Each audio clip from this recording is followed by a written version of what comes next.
নমস্কার প্রিয় শ্রোতা বন্ধুরা, রাধা কৃষ্ণ পিত পিয়ালি চ্যানেলে আমি পিয়ালি আছি। আজ আপনাদের সাথে পাঠ করে শোনাচ্ছি মহাভারত। মহাভারত যা অন্যতম একটি প্রধান ধর্মগ্রন্থ।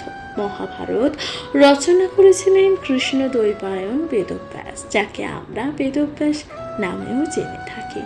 প্রিয় শ্রোতা বন্ধুরা, সনাতন ধর্মের অন্যতম প্রধান মহাকাব্যগুলির মধ্যে অন্যতম একটি মহাকাব্য হল মহাভারত। এই বিশাল মহাভারতে আছে 1000-এরও অধিক শ্লোক, আছে 8টি পর্বে বিভক্ত। আজ আপনারা শুনবেন আদি পর্বে আপনারা শুনবেন ধৃষ্টদ্যুম্ন ও দ্রৌপদীর উৎপত্তির কথা। শুনতে থাকুন মহাভারত। পাঠ করবার পূর্বে আপনাদেরকে জানাতে চাই, যদি আপনাদের ভালো লেগে থাকে পাঠ, তাহলে অবশ্যই আপনাদের মূল্যবান মতামত দিয়ে জানাতে ভুলবেন না, কমেন্টে লিখতে ভুলবেন না। হর হর মহাদেব। আপনাদের একটি গুরুত্বপূর্ণ মতামত যা অনেক বেশি মোটিভেট করে অনেক সুন্দর পাঠ করে শোনানোর জন্য।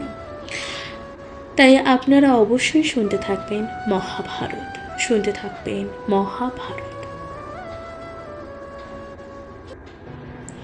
আপনারা শুনছেন আদি পর্বে আপনারা শুনছেন ধৃষ্টদ্যুম্ন ও দ্রৌপদীর উৎপত্তির কথা। শুনতে থাকুন মহাভারত। হেনমতে নিজ গৃহে কতদিন যায়, আচম্বিতে এক দ্বিজ হাইল যে তথা। বিবিধ দেশের কথা কহে তপোধন, পঞ্চপুত্র সহে কুন্তি করেন যে শ্রবণ। দ্বিজ বলে করিলাম দেশ পর্যটন, বহু নদী তীর্থক্ষেত্র না যায় যে গমন। দেখিলাম আশ্চর্য যে পাঞ্চাল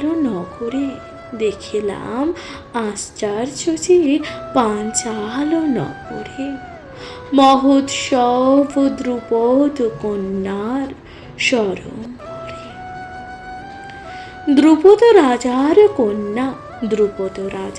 কন্যা কৃষ্ণ নাম ধরে, রূপে গুণে তুল্য নাহি পৃথিবীর ভিতরে। অজনে সম্ভবা কন্যা জন্মযোগ্য হইতে, যাজ্ঞসেনী নাম তাই বিখ্যাত এই জগতে। দ্রৌপদীর পুত্র এক রূপ গুণধাম, দ্রোণে বিনাশিতে জন্ম, ধৃষ্টদ্যুম্ন তার নাম। এত শুনে জিজ্ঞাসেন পাণ্ডুপুত্রগণ,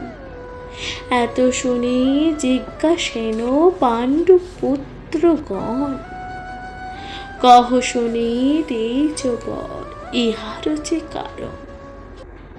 দ্বিজ বলে পূর্বে দ্রোণ দ্রৌপদীর মৃত, কত দিনে কলহ হইল আচম্বিত। অভিমানে গেল দ্রোণ হস্তিনা নগরে, অস্ত্র শিক্ষা করালেন কৌরব কোমরে। শিক্ষান্তে শিষ্যগণে দক্ষিণা মাখিল, দ্রুপদ রাজারে বান্ধি আনিতে যে কহিল। কুন্তিপুত্র অর্জুন গুরু আজ্ঞা পাইয়া, দ্রুপদ রাজার বান্ধি দিলেন যে আনিয়া। অর্ধরাজ্য দিয়া দ্রোণ হইলেন মৃত, মুক্তি করে দ্রৌপদী দিলেন যে দরিদ্র। অভিমানে দ্রৌপদী না রুচে অন্ন জল, কেমনে মারিব চিন্তে দ্রোণ মহাবল। এই তো এই তো ভাবনা, এই তো ভাবনা বিনা অন্য নাহি যে মন। সদা সদা যে গঙ্গা তীরে রাজা করেন ভ্রমণ। জাগো উপজাগো নামে দুই সহোদর, বেদিতে বিখ্যাত দোহে ব্রাহ্মণ কুমোর। উপজাচে দ্রুপদ দেখিল একদিনে, বহু পূজা ভক্তি কইল তাহার যে চরণে। বিনয় মধুর ভাষে বিনয় মধুর ভাষে জুড়ি দুই কর। উপজাচ প্রতি বলি পাঞ্চাল ঈশ্বর। 10 কোটি ধেনু দেব অসংখ্য সুবর্ণ, যাহা চাও দেব আমি করি মনপূর্ণ। মম ইষ্ট কর্ম এই শোনো মহাশয়, মম ইষ্ট কর্ম এই শোনো মহাশয়। দ্রোণ নাম আছে ভরদ্বাজের তন, অস্ত্রধারী তার তুল্য নাহি ক্ষেতে মাঝে। অস্ত্রধারী তার তুল্য নাহি ক্ষেতে মাঝে। পৃথিবীতে নাহি হেন তার শনে যুঝে। দ্বিতীয় পরশুরাম সম পরাক্রম। হেন বুদ্ধি করো তারে যিনি সে সংগ্রামে।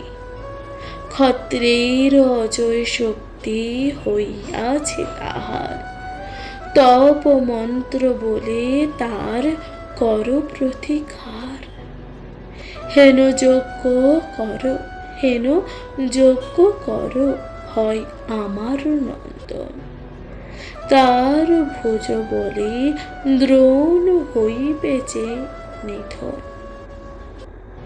উপজাস বলে মম এই যুক্তি লয়, ব্রাহ্মণের বধ কর্ম উচিত যে না হয়। দ্বিজেরও এতক বাক্য শুনিয়া রাজন পুনঃ বহু স্তুতি করি বলিল যে বচন।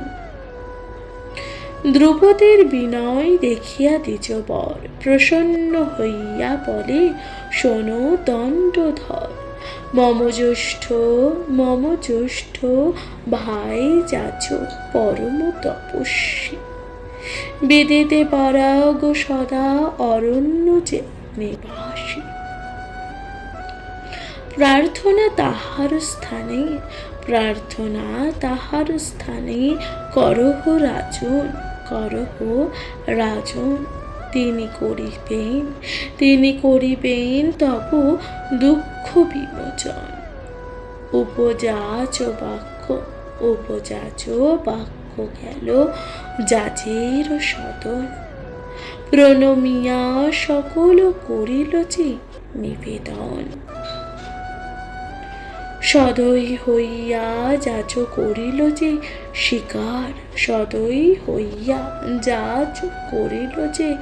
স্বীকার।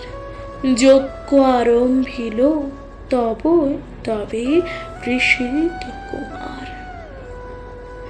রানী সহ ব্রত আচরিল নরবর, যজ্ঞ পূর্ণ দিতে জন্ম হইবে যে কোমর।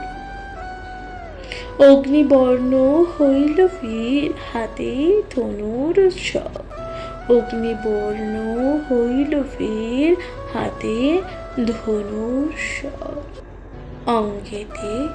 অঙ্গেতে কবচ ধরে মাথায় যে টোপর।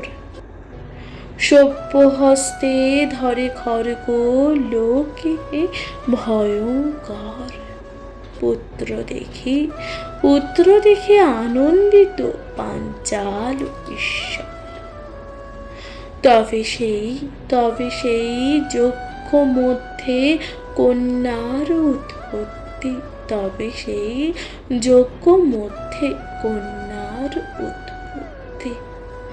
জন্ম মাত্রে 10 দিক করে মহাতুতি। নীলোৎপল আভা অঙ্গে অমরুচি বর্ণিনী, নিরঙ্কুল ইন্দুজ্যোতি পীন ঘন অন্তি। অঙ্গের সৌরভ এক যোজন ব্যাপিত, সুরাসুর যজ্ঞরক্ষ গন্ধর্ব যে বাঞ্ছিত। পুত্র কন্যা দুইজনে যজ্ঞেতে জন্মিল।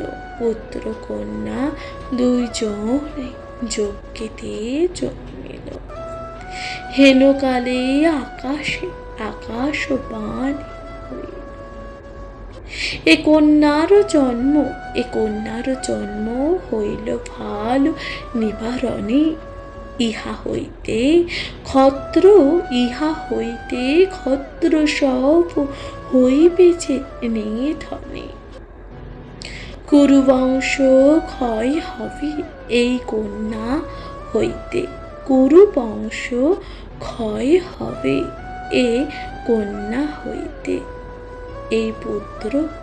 এ পুত্র জন্ম হইলে দ্রোণ বিনাশিতে।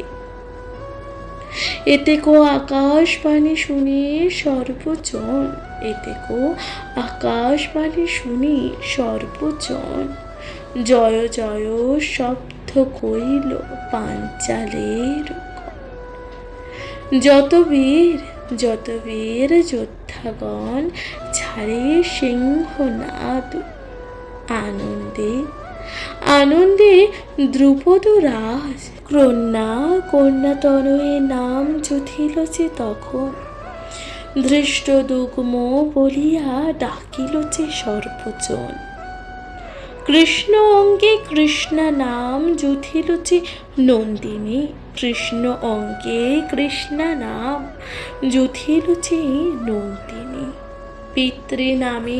পিতৃনামে দ্রৌপদী যজ্ঞের যাজ্ঞসেনী। সম্প্রতি হইবে সে কন্যারও স্বয়ম্বর।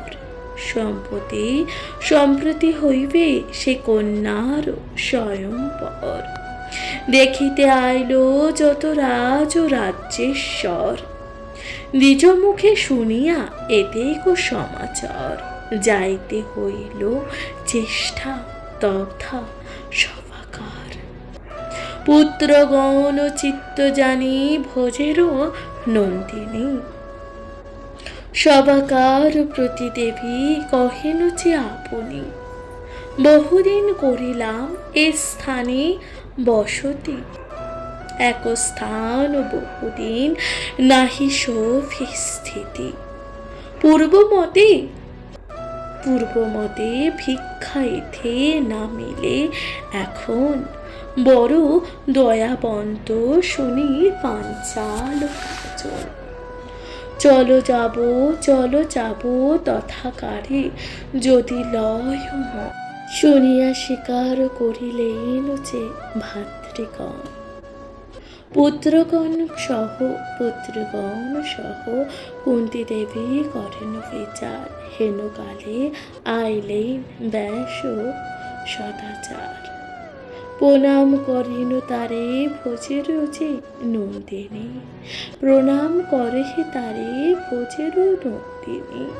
পঞ্চভাই প্রণমে লোটায় যে ধরি। আশীর্বাদ করিলেন মুনি সহকারী, পরস্পর মিষ্ট বাক্য হইল শিষ্টাচারী।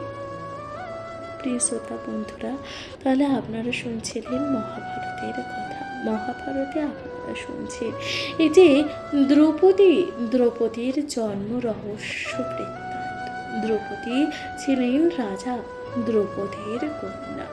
তিনি কিভাবে পুত্রের কামনা করে করে তিনি কন্যা সন্তানের জন্ম দিয়েছিলেন এবং দীর্ঘদিন তিনি কন্যা সন্তানের জন্ম দেওয়ার ফলে যখন কন্যাদের সেই কন্যা সকলকে যখন তিনি স্বীকার করতে চাইছিলেন না এবং দেবতাদের কাছ থেকে রাজা দ্রৌপদ যখন একটি পুত্র সন্তান চাইছিলেন, তখন দেবতারা বললেন যে তাকে একটি কন্যা সন্তানকে স্বীকার করতে হবে, তারপরে তার পুত্র প্রাপ্তি হবে।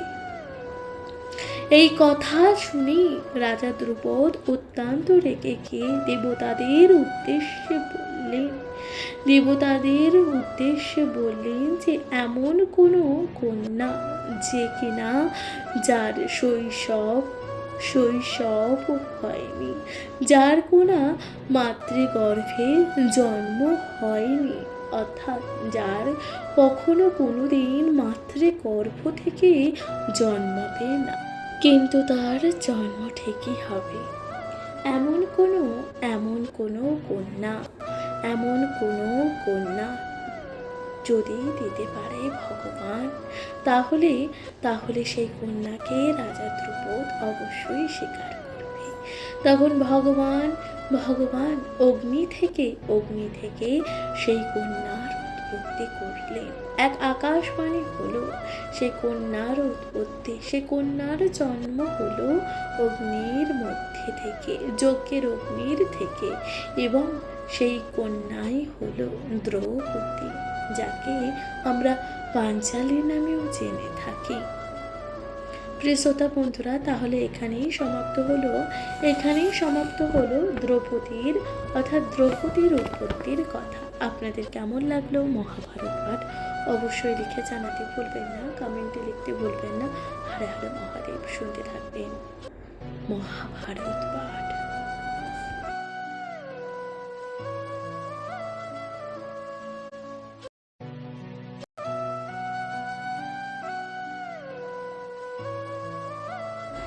নমস্কার প্রিয় শ্রোতা বন্ধুরা, রাধা কৃষ্ণ উইথ পিয়ালি চ্যানেলে আমি পিয়ালি আছি। আজকে আপনারা শুনছেন মহাভারত পাঠ। মহাভারতের আজকের পর্বে আপনারা শুনবেন আদি পর্বে আপনারা শুনবেন অর্জুন ও অঙ্গার বর্ণ সংবাদ এবং তপতি সংবরণ উপাখ্যান।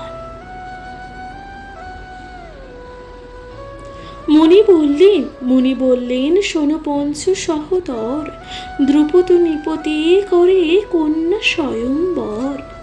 পৃথিবীতে বসে যত রাজা রাজেশ্বর, স্বয়ম্বরে এলো সবে পাঞ্চাল নগরে। অদ্ভুত রচিল লক্ষ্য পাঞ্চালের প্রতি, সে লক্ষ্য কাটিবে নাহি কাহার যে শকতে। অর্জুন কাটিবে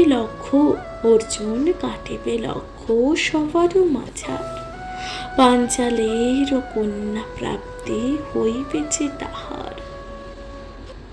শীঘ্র গতি যাহ তথা না করো যে বিলম্ব, চারিদিকে হইল যে স্বয়ম্বরের আরো। এত বলি বেদব্যাস গেলেন স্বস্থানে, কুন্তি সহ পঞ্চ ভাই করেন যে প্রস্থান। অন্তর্হিত হইলেন ব্যাস তপোধন, উত্তর মুখেতে যান পাণ্ডু পুত্রগণ। দিবানিশি চলিলেন নাহিক যে বিশ্রাম, নানা দেশে নত নদী লঙ্ঘিলেন যে কত গ্রাম। আগে যান ধনঞ্জয় ঘোর রজনীতে, অন্ধকার হেতু ধরি দেউটি করতে। কতদিনে উত্তরেণু যাহ বীর তীরে, স্ত্রী সহ গন্ধর্ব এক তথায় যে বিহরে। পাণ্ডবের শব্দ শুনি বলে ডাকো দিয়ে, বড় অহংকার দেখি মনুষ্য ইহার। প্রয়াগ গঙ্গার মধ্যে আমার যে আশ্রম, রাত্রিকালে আসি চেবে এ কে হেন আছয়। যজ্ঞ রক্ষ রাক্ষস পেশাচ ভূতগণ নিশাকালে অধিকারী, নিশাকালে অধিকারী এই সব জন। বিশেষে বিশেষে অঙ্গার পণ্য নাম মোর খ্যাত, নিশ্চয় আমার হাতে হইবেছে নিপাত। অর্থাৎ দেখুন, একদিন কি হচ্ছিল, দ্রৌপদীর স্বয়ংবর সভা হচ্ছিল। দ্রৌপদীর এই স্বয়ংবর সভার কথা বললেন পঞ্চপাণ্ডবকে কে?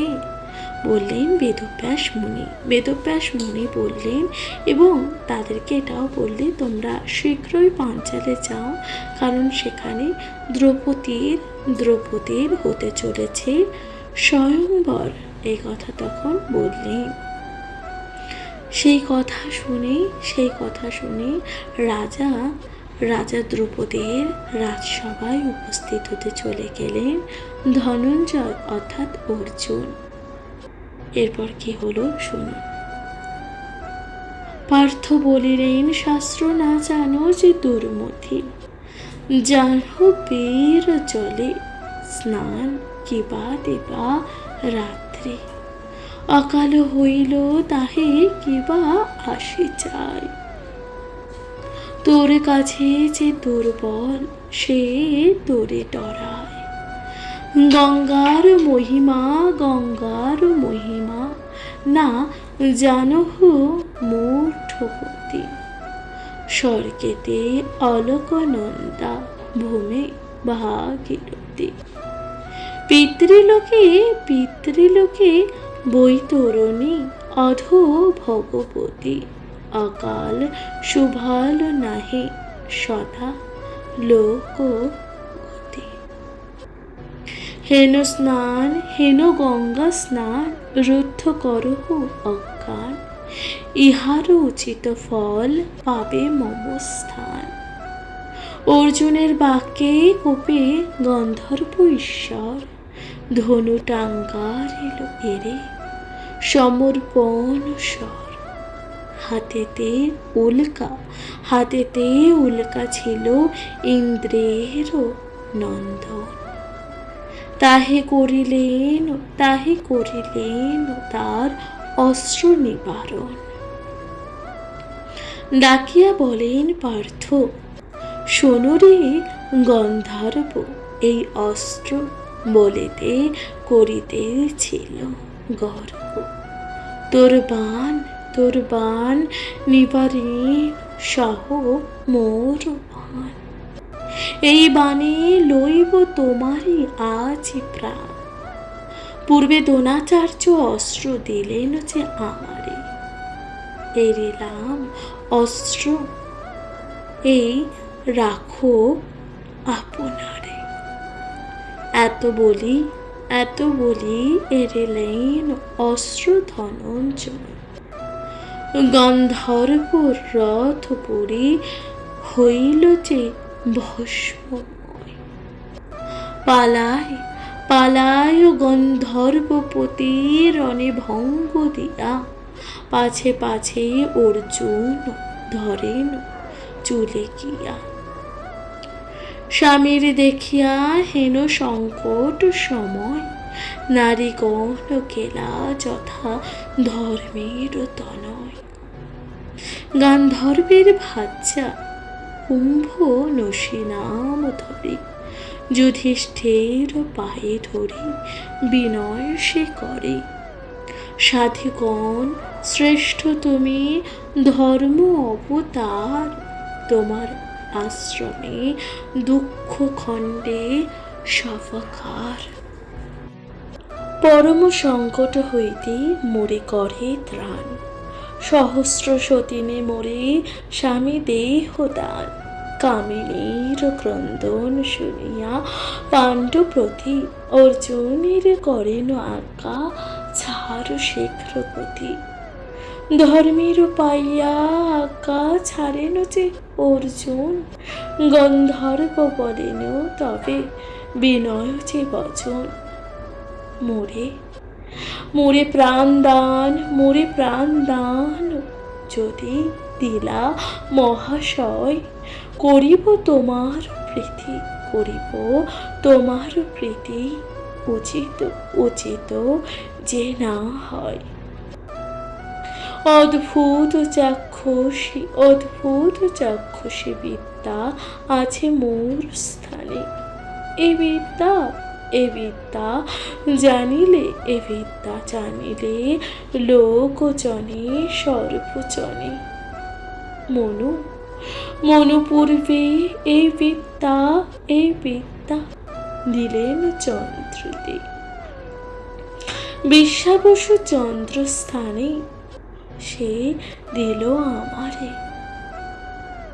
মনুষ্য অধিক আমি, মনুষ্য অধিক আমি সেই বিদ্যা হইতে। সেই বিদ্যা, সেই বিদ্যা দিব আমি তোমার যে প্রীতিতে। ভাই প্রীতে শত অশ্ব দিব আনি, আনি আর সেই অশ্ব শ্রান্ত নহে ভ্রমিলেন সংসার। পূর্বের ইন্দ্র বৃত্তাসুরে বজ্র প্রহার এলো, অসুরের মুন্ডে বজ্র শতখান হইল। স্থানে স্থানে সেই বজ্র কইল যে নিয়োজন, সভা হইতে শ্রেষ্ঠ বজ্র ব্রাহ্মণ বচন। শূদ্রগণ ধর্ম, শূদ্রগণ কর্ম করে বজ্র তারি শ্রেণী। বৈশ্যগণ দান করে বজ্র তার করে। ক্ষত্রিয় থইল পিতা রথের বাজিতে, সে কারণে দিয়েছ, সেই কারণে দিব অশ্ব তোমারও সে হিতে। অর্জুন তখন বলে, তুমি হাসিয়া সমরে তব স্থানে লব অস্ত্র, নাশ হবে যে আমারে। গন্ধর্ব বলিল, যাতে সর্বলোক জানে, হীন বিদ্যা জানি তুমি দেয় কি কারণে। অর্জুন বলেন, আমি আমি জানুন সকল, ভয় পেয়ে, ভয় পেয়ে এতকু বিনয় কেন বলো। গন্ধর্ব তখন বলে, আমি জানি যে তোমারে তপতি হইতে জন্ম বিখ্যাত এই সংসারে। তোমার পুরুষ ও তোমার পুরস্কারে জানি ভালো মতে, গ্রৌরদন জানি তিনি খ্যাত ত্রিজগতে। তবু রুশিলাম রাত্রে আমার বিষয়, বিশেষ স্ত্রী সহ মোরে ক্রিয়ার যে সময়। স্ত্রী সহিত ক্রিয়াতে অবজ্ঞা যেবা করে, বলবান নাহি বুঝে রুদ্ধ করিছে তারে। অনাহেতু অনাহেতু অনাগ্নেহ যেই দ্বিজগণ, তাহারে তাহারে করি যে বদ্ধ নিশার কারণ। আমার আর যত জাতি আমি পাই নিশাকালে, অবশ্য সংহার, অবশ্য সংহার তার মোর সরানলে। পুরোহিত কিংবা দ্বিজ সংকেতে করিয়া, গৃহ হইতে বাহিরায় দেবতা স্মরিয়া। সর্বত মঙ্গল তার যথাকারে যায়, তাহাতে নাহিক শক্তি হিংসিতে আমার। জিতেন্দ্রীয় ধার্মিক, জিতেন্দ্রীয় ধার্মিক তোমার পঞ্চজন। আমার আমার জিনিতে শক্ত হইয়া সে কারণ। মোর বাক্য তাপত্য শোনো এই ক্ষণে, সকল নিষ্ফল পুরোহিতের কারণে। আপন মঙ্গল বাঞ্ছা করে যেই জন, কভু না লঙ্ঘিবে পুরোহিতেরও বচন। সহজেতেই পুরোহিত সদা হিতকারী, পুরোহিত ভোজে ইন্দ্র স্বর্গে অধিকারী। অর্জুন তখন বলে, শোনো বলি যে তোমারই তাপত্য বলিয়া, কেন বলিয়া যে আমারে। জননী আমার কুন্তী আছেন সংহতি, তাপত্য বলিয়া কেন কেবা সে তপতি। গান্ধর্ব বলিল, শোনো ইহার কারণ, তব পূর্ব বংশ কথা শোনতে এমন। এই তো সূর্যের কন্যা হইল তপতি, এই তো সূর্যের কন্যা হইল তপতি। ত্রৈলোক্যতে তার সমা নাহি রূপবতী। যৌবন সময় তারে দেখি দিন কর, চিন্তিলেন নাহি দেখি কন্যা যোগ্য ভর। তোমার ওপরে বংশ রাজা স্বয়ংবর। নিরবধি করিলেন সূর্যের সেবন। উপবাস সময় নিয়ম করেন যে চিরকাল। তাহাতে হলেন তুষ্ট দেব লোকপাল।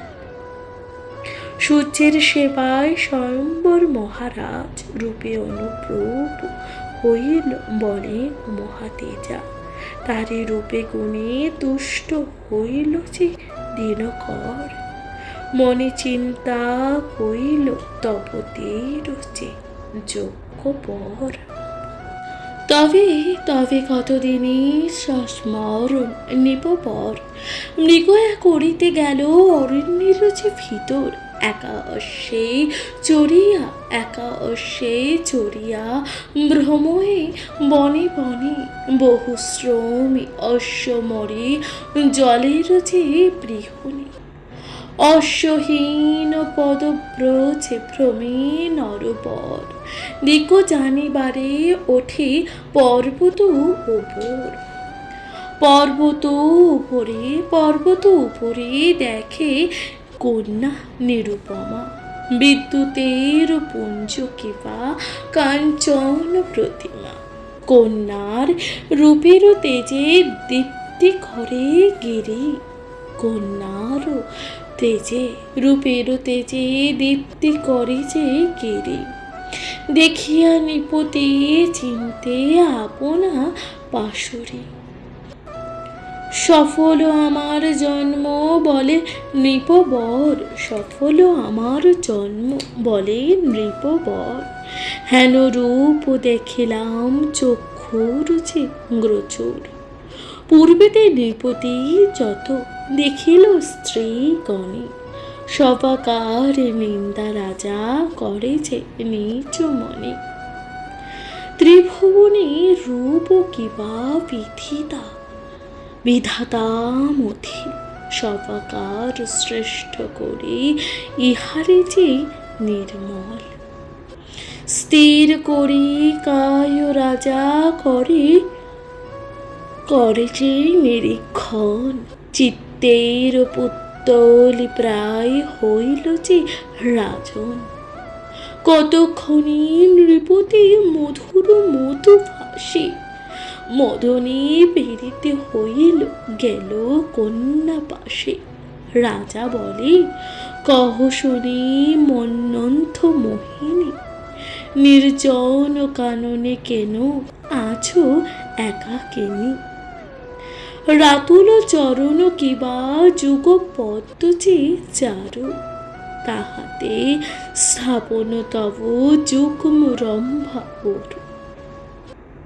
নিতাম্ব কুঞ্চন কুম্ভ কোটি দেশুচে সরু, নয়ন খঞ্চন চোখ কাম চাপ যে ভরু। অতুল যুগল কুচ কন্দর্প কলস, ভোলঙ্গ যুগল ভোজ জঘন যে সরস। আনন্দিত অঙ্গ কন্যা দেখিয়া তোমার, পরশিতে বাঞ্ছা করে রত্ন অলঙ্কার। কেবা তুমি দেব কন্যা অথবা অপ্সরী, নাকিনী মানুষী কিবা হবে বা কিন্নরে। কত দেখিয়াছি চক্ষে শুনিয়াছি যে কানে, হে হে কেন অপূর্ব রূপ লোক নাহি যে জানি। কে তুমি কাহার কন্যা কহ শশীমুখী, কি হেতু পর্বত মধ্যে আছো একাকী। চাতকের প্রায় মম কর্ণ করে যে আশা, তৃপ্ত করো কর্ণ মম কহি এক ভাষা। বিবিধ বিনয় করে ভ্রূপতি যে কহিল, কিছু না বলিয়া কন্যা অন্তর্ধান যে হইল। মেঘের ওপরে যেন বিদ্যুৎ লুকায়, মেঘের ওপরে যেন বিদ্যুৎ লুকায়। উন্মত্ত হইয়া রাজা চারিদিক যে চায়, কন্যা না দেখিয়া রাজা হইল যে অচেতন, ভূমি গড়াগড়ি যায়। রাজা স্বয়ম্বর। অন্তরিক্ষে থাকি তাহা তাপতি দেখিল, ডাক দিয়া তপতি সে রাজারে যে বলিল। সে কারণে অচেতন হইলা নৃপবর, সে কারণে অচেতন হইলা নৃপবর। উঠহ নৃপতি তুমি যাহ নিজ ঘর। কন্যার এতক বাক্য শুনিয়া রাজন, মৃত কলেবর যেন পাইল চেতন পাইয়া রাজা ঊর্ধ্বমুখী যায়। অন্তরিক্ষে দেখে কন্যা বিদ্যুতের যে প্রায়। রাজা বলে, কাম স্বরে হানিল যে শরীর, ইচ্ছা করি ধৈর্য ধরি চিত্ত নাহি যে মনে। গরলে ব্যাপিল যেন ভুজঙ্গ দর্শনে, তোমা বিনা অন্য দেখি রাখিল এ জীবন। কদাচিত নহে অবশ্য যে মরণ, পাইলাম প্রাণ শুনি তোমারও যে বচন।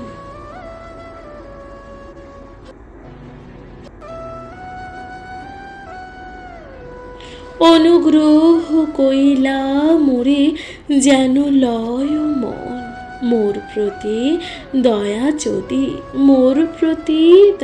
যদি হইল তোমার।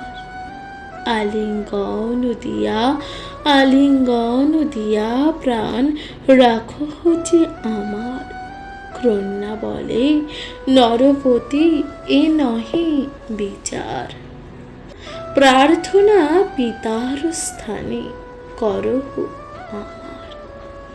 পরিচিতি আমার গণ হচ্ছে নরপ্রতি, সূর্য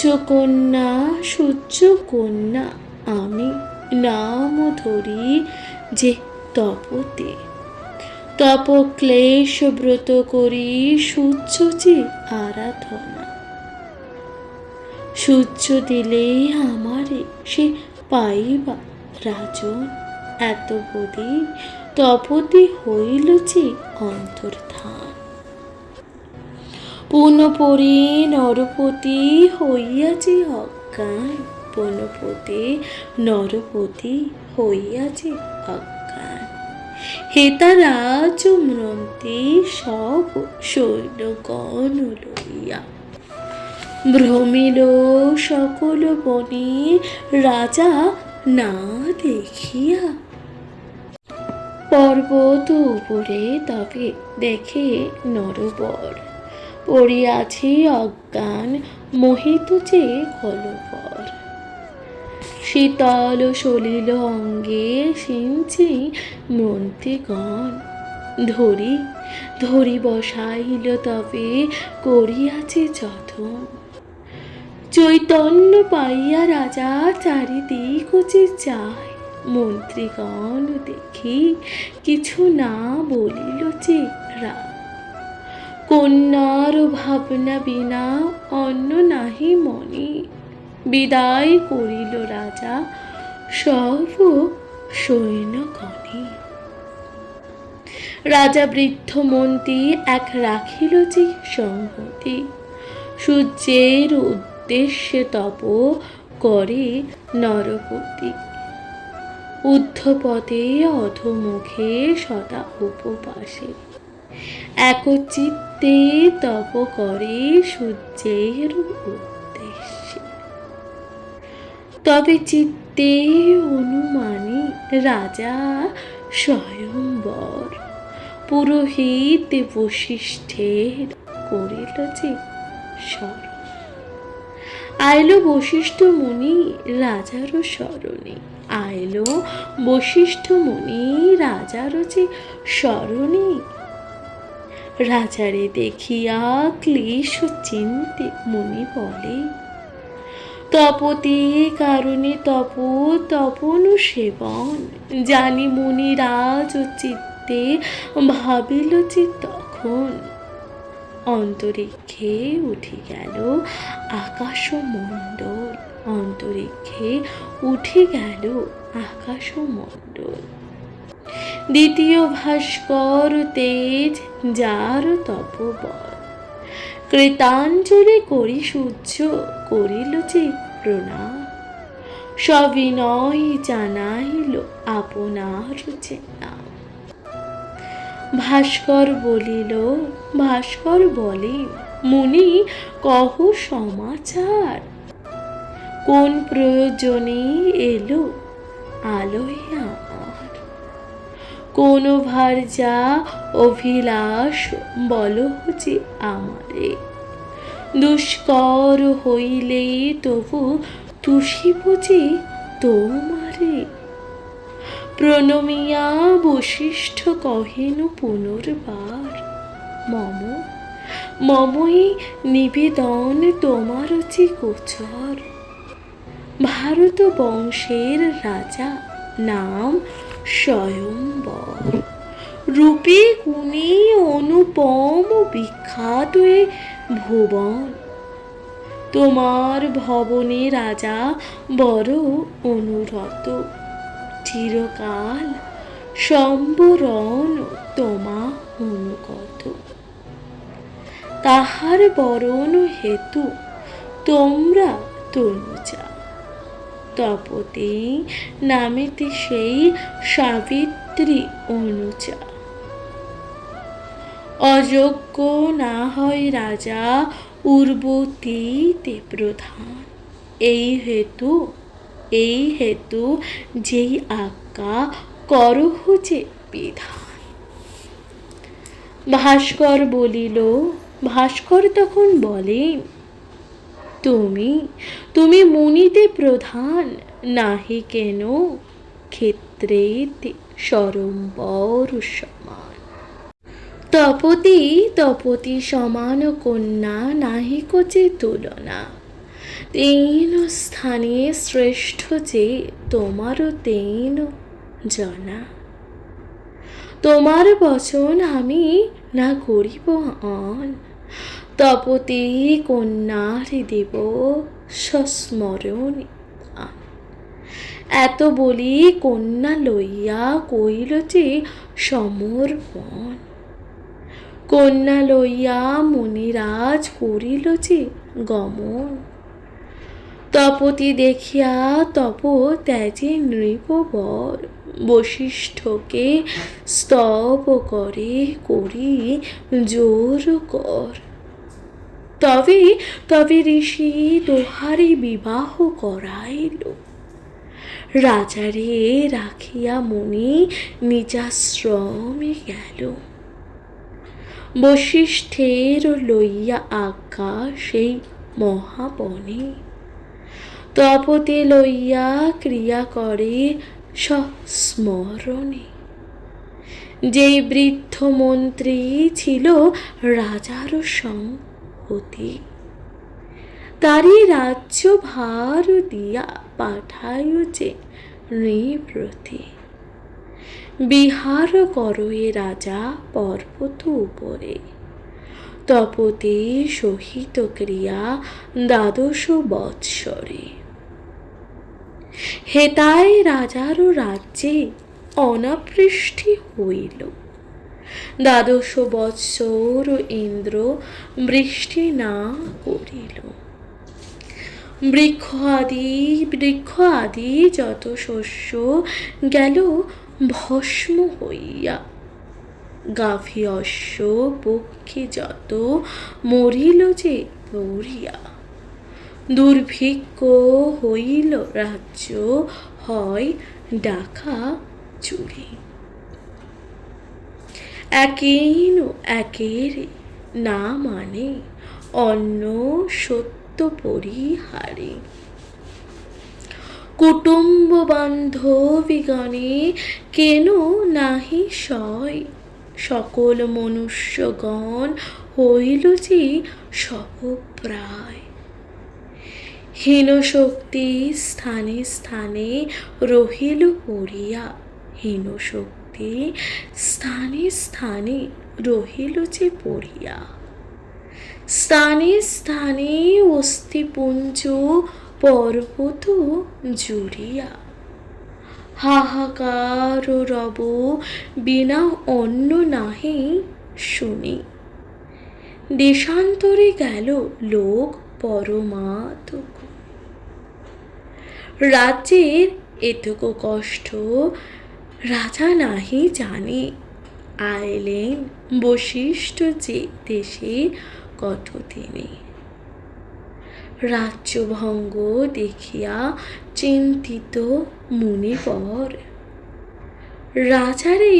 রাজারে আনিতে যান পর্বত উপর। বার্তা পেয়ে অনুতাপ করিল যে রাজন, তপতি সহিত দেশে করিল যে গমন। দেশে আসি যজ্ঞদান করে নৃপবর, তবে বৃষ্টি করিলেন দেব পুরন্দর। পুনঃশস্য জন্মিল সানন্দ প্রজাগণ, পূর্বমত রাজা রাজ্য পূর্ণ কইল সস্মরণ। তপতি সহিত ক্রিয়া করেন চিরকাল, তপতের গর্ভে হইল কুরু মহিপাল। কুরুর যথেক কর্ম না চাইছে লিখন, কুরুবংশ নাম খ্যাত হইল সে কারণ। পুরোহিত বশিষ্ঠের সামান্য কারণ, পাইলেন ধর্ম অর্থ কাম মরণ। তপতের গর্ভজাত কুরু নরবর, তোমরা যাহার বংশে পঞ্চ সহোদর।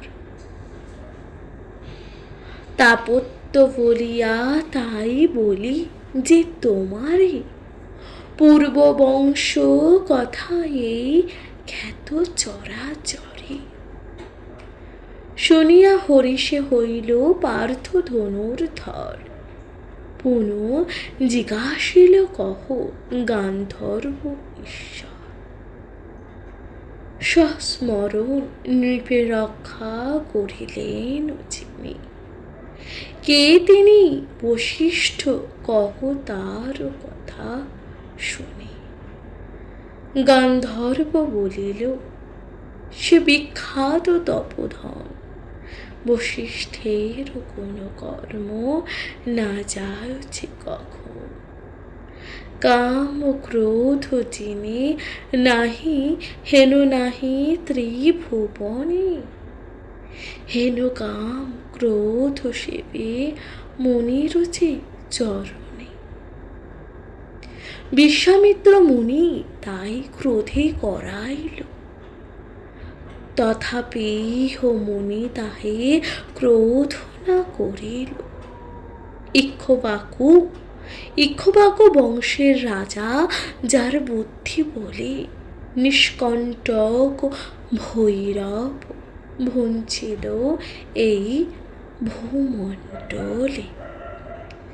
মহাভারতের কথা কাশীরাম দাস কহে অমৃতের ধার, কাশী কহে শুনি ভববাহি হইছে পার। নমস্কার প্রিয় শ্রোতা বন্ধুরা, আপনারা শুনলেন অর্জুন ও অঙ্গারপর্ণ সংবাদ এবং তপোতি সংবরণ উপাখ্যান। আপনাদের কেমন লাগলো মহাভারত পাঠ অবশ্যই লিখে জানাতে ভুলবেন না। আজকের মতো জানাচ্ছি এখানে বিদায়। ভালো থাকবেন, সুস্থ থাকবেন, সুন্দর থাকবেন। মহাভারত নমস্কার। কমেন্টে লিখতে ভুলে যাবেন না। হর হর মহাদেব।